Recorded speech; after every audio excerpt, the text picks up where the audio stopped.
Hello everyone. Welcome to another session on the lecture series in acid-base chemistry. We're talking about the classification of molecules and ions into acids and bases. Today we will talk about the Lewis acid-base concept. So Lewis acid-base concept is based upon the electron donor and electron acceptor system.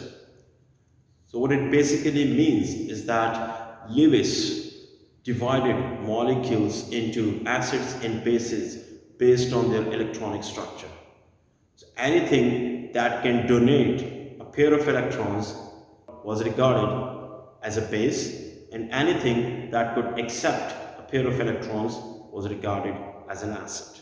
So basically, Lewis bases are electron pair donors, while Lewis acids are electron pair acceptors. And during the neutralization reaction, that is the reaction between a Lewis acid and a Lewis base, a bond is formed between the base and the acid, which we call the coordinate covalent bond. Let's see this with the help of a simple example.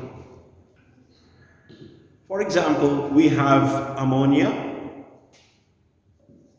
and it reacts with hydrogen ion.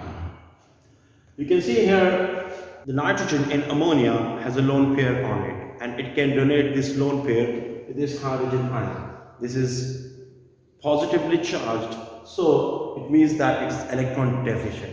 It will accept a pair of electrons from this nitrogen which is ready to donate it. So what happens is that this lone pair from ammonia, or the nitrogen of ammonia, is donated to the hydrogen ion, and what we get as a result is the formation of this coordinate bond between nitrogen and hydrogen. This product is known as the coordinate complex, and you can see the formation of this coordinate covalent bond, which brings a positive charge on the nitrogen, because now it has formed four bonds, and the fourth bond is formed at the expense of its lone pair. So this is how an acid-base reaction works. Now let's see the nature of these molecules. Ammonia, because it is donating an electron pair, this is the Lewis base. This hydrogen ion is accepting an electron pair, so this is the Lewis acid, and this reaction between Lewis acid and base gives you this coordinate complex. Now in some cases, the Lewis acids and bases may be similar to the Bronsted acids and bases, but not in all cases, because in Bronsted acids and base concept, we talked about the hydrogen ion donation and acceptance, but in this case we're not talking about the hydrogen ions or the hydroxyl ions. It's just the donation or the acceptance of a pair of electron between acid and base. But in some cases, a Bronsted acid or base may also act as a Lewis acid or base. For example, hydroxyl ion is a Bronsted base as well as a Lewis base. Water is a Bronsted base as well as a Lewis base. Similarly, ammonia is also a Bronsted base because it can accept a proton, and you can see here it's also a Lewis base. So this is how a Lewis acid-base reaction works.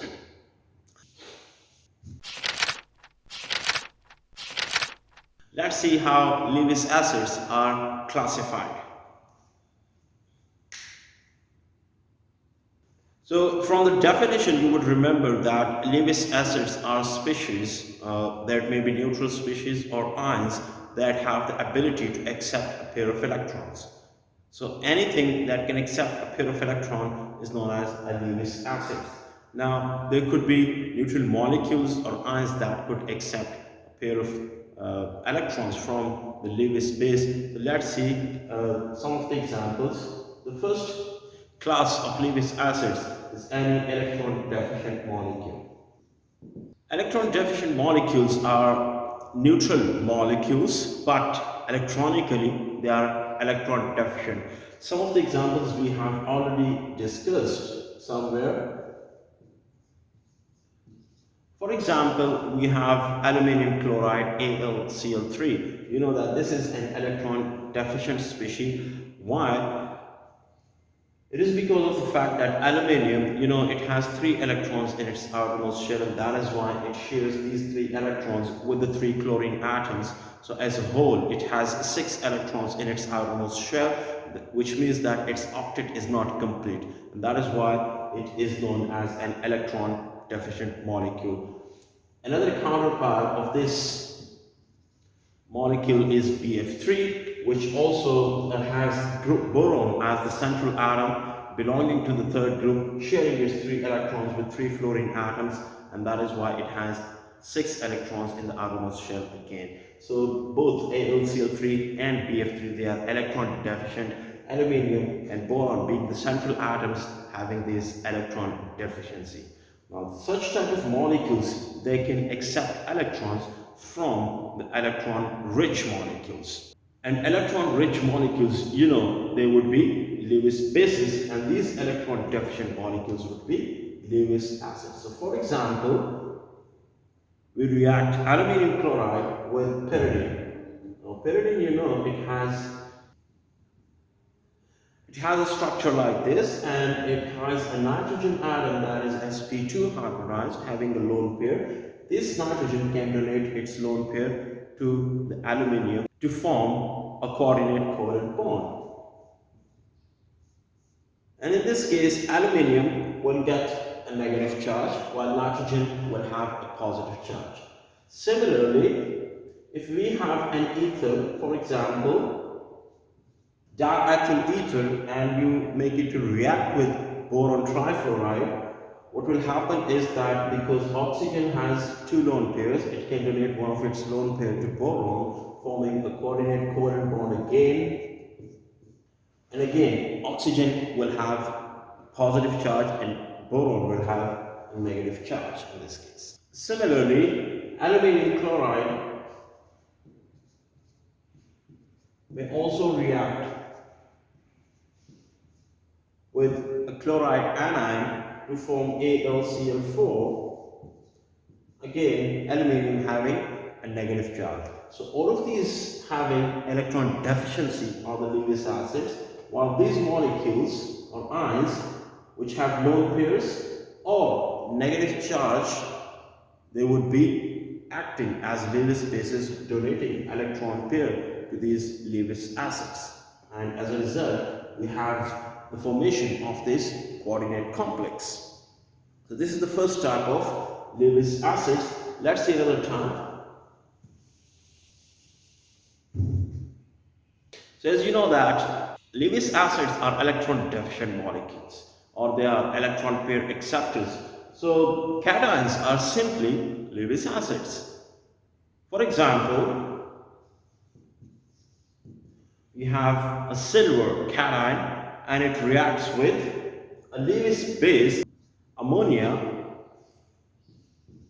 Nitrogen having this lone pair will donate its lone pair to the silver ion, and as a result we will have the formation of this complex. But this complex will be positively charged. And you know that you can see here 2 ammonia molecules. So in fact, a silver cation reacts with 2 ammonia molecules to form this cationic complex. Similarly, copper having +2 charge, that is the cupric ion, can react with 4 molecules of ammonia to form a complex in which the copper is surrounded by 4 ammonia, and this complex will have +2 charge. You can see here copper right in the center, accepting electrons from 4 ammonia molecules having a +2 charge.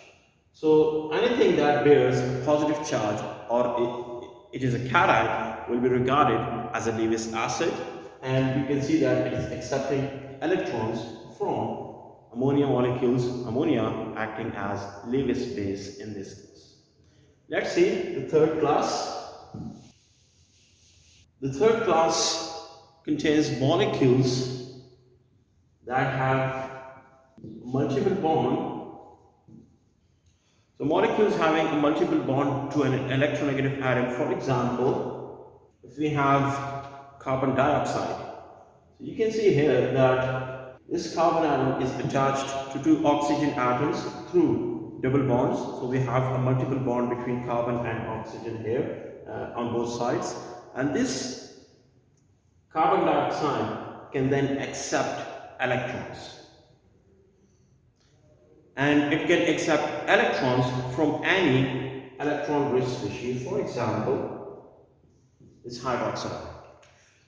Because of the difference of electronegativity between carbon and oxygen, this bond is polarized and electron density is slightly more tilted towards the oxygen on both sides. So this carbon is highly electron deficient, and that is why it can accept electrons from any electron rich source like a hydroxide ion in this case.